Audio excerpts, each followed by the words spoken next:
Raghuram Janaki case எடுத்து நடத்த எந்த ஒரு லாயரும் ஆஜராக கூடாது, யாரு வந்தாலும் அவங்கள தடுத்து நிறுத்தணும்னு நினைச்சேன்.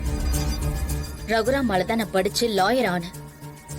அவரு மட்டும் பணம் கட்டி படிக்க வைக்கலன்னா என்னால லாயரா இருக்க முடியாது. அந்த நன்றி கடனை தேக்க அவரோட கேஸை எடுத்து நடத்துவேன் அப்படின்னு வரதராஜன் ஒருத்தன் அவங்களுக்கு சார்பா ஆஜராக போறானே.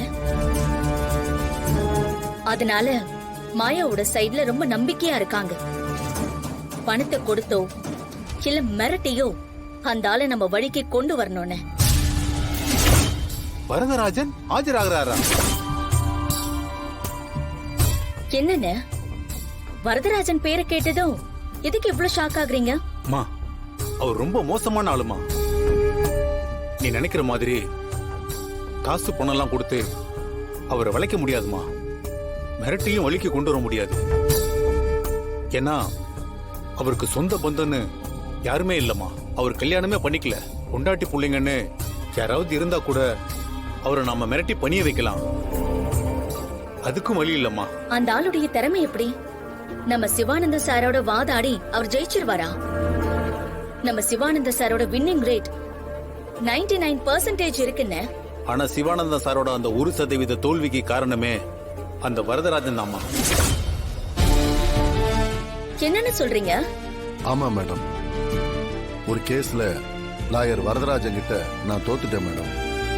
அந்த ஆளு எப்பவுமே பாதிக்கப்பட்ட மக்களுக்காகவும் தொழிலாளர்களுக்காகவும் அவங்க கேஸ்ல ஆஜராவான்.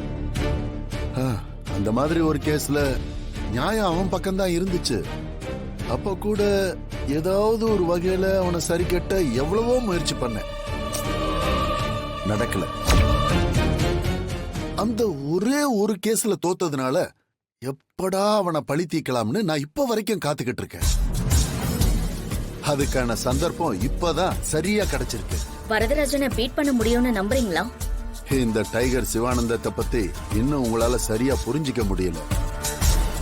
99% சக்சஸ் கையில வச்சிருக்கிற என் மேல இன்னுமா உங்களுக்கு நம்பிக்கை வரல?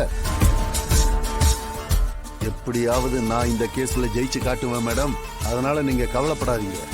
உங்க ஆசைப்படி ரகுராம் ஜானகி 2 பேரும் நிரந்தரமா ஜெயிலுக்குள்ளேயே இருப்பாங்க. அதுக்கப்புறம் நடக்க போற பை எலெக்ஷன்ல நீங்க ஜெயிச்சு நீங்க நிரந்தரமா இந்த ஊருக்கு நகரமன்ற தலைவியாக போறீங்க. கண்டிப்பா இது நடக்கும், கவலைப்படாதீங்க.